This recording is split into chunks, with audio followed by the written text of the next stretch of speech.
How much has Omicron occupied your thoughts today? Maybe you've managed to put it out of your mind altogether. Or were you one of the people who perhaps took Boris Johnson at his word last night and tried, perhaps unsuccessfully, to get a booster jab this morning? Today, the website for bookings crashed, queues formed, and the Health Secretary said the new variant will become the dominant one in Britain within weeks. Well, this wretched pandemic is many things, not least a barometer of hopefulness. Pessimists like me fret that it means Christmas is in danger, a mood not helped by the PM refusing today to rule out further restrictions potentially later this month. But if you're an optimist, and goodness we need you now, there are grounds perhaps for hope. Maybe Omicron may yet emerge as a kind of Christmas gift, should it turn out to be responsible for only the mildest of symptoms. Well, in a moment, I'll introduce you to a British invention that may yet turn out to be a diagnostic game changer for COVID.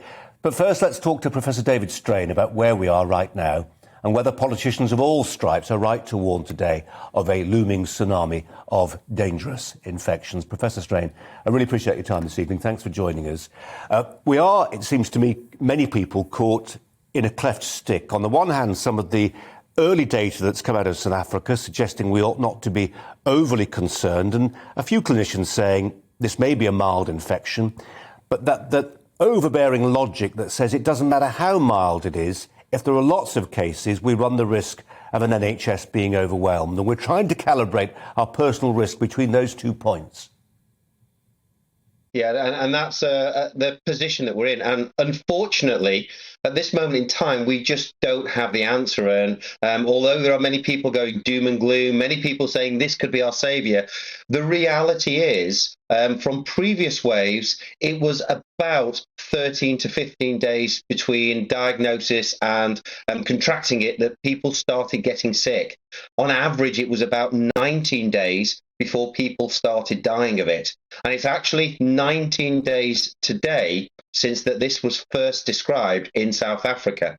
So the fact that we're seeing deaths here in the UK in that shorter time frame means that we may not be getting the hope that we were looking for, that this was going to be the mild version that turns COVID into nothing more than the flu. However, it's important to say it is a single death, and the numbers, we're looking at about 4,000 confirmed cases, which potentially translates to about 200,000 cases within the community. There is still a long way to go before we know for certain whether this is going to be the next worst step or whether this is going to be the virus burning itself out.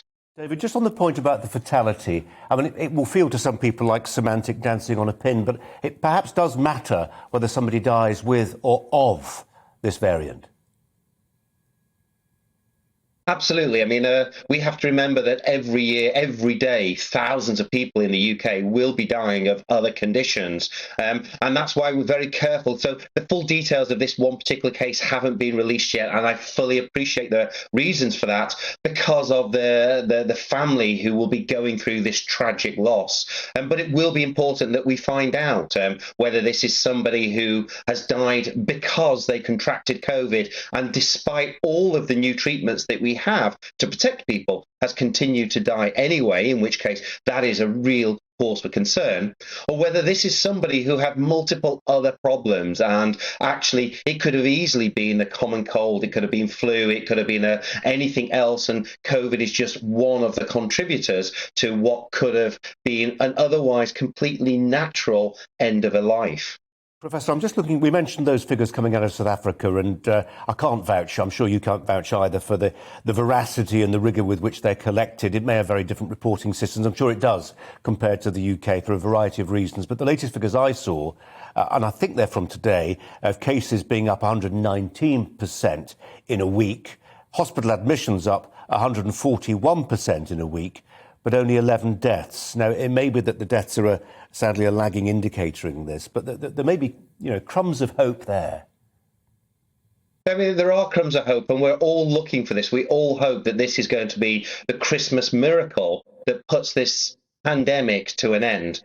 However, it is important to say that the South African population is very different to our UK population. They are on average about 10 years younger, and that we do see discrepancies in the reporting. And the other thing, as I say, it is only 19 days since we first started talking seriously about the Omicron variant. It's 19 days today. Now, the median death rate after the Delta version was at 19 days. And remember, back then, we didn't have the wonderful treatments, the tocilizumab, the monoclonal antibodies, the antiviral therapy that we are now using. So the fact that there's been no deaths is really encouraging, but it's not enough for us yet to say, throw it all out the window and let's get on with things as usual.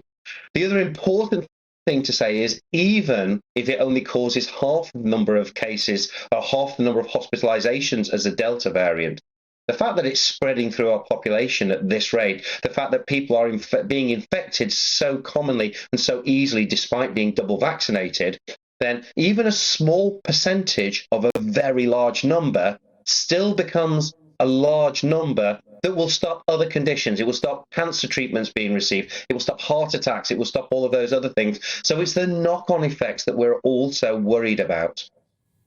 And actually, Professor, you make the point about the antivirals, and we've seen the amazing success pioneered by British scientists of things like of old treatments that suddenly learn new tricks like dexamethasone. And they're brilliant at keeping people alive who perhaps in the early stages of this pandemic may have died. But the problem is, I suppose, it's a wonderful problem to have, but that will potentially tie up resources in hospitals. Beds will be taken by people who will now live who would have died before, and that creates its own pressures.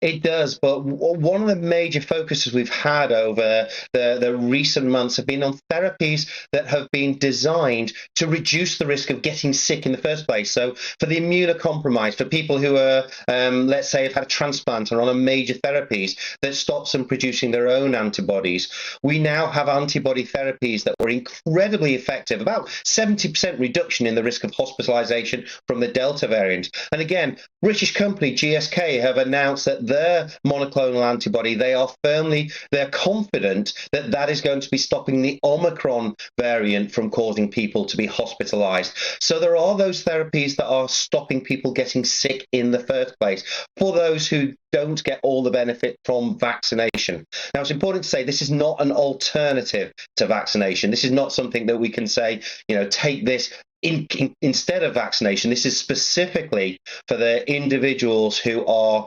vaccinated, but their body doesn't mount a response, and therefore we can supplement that.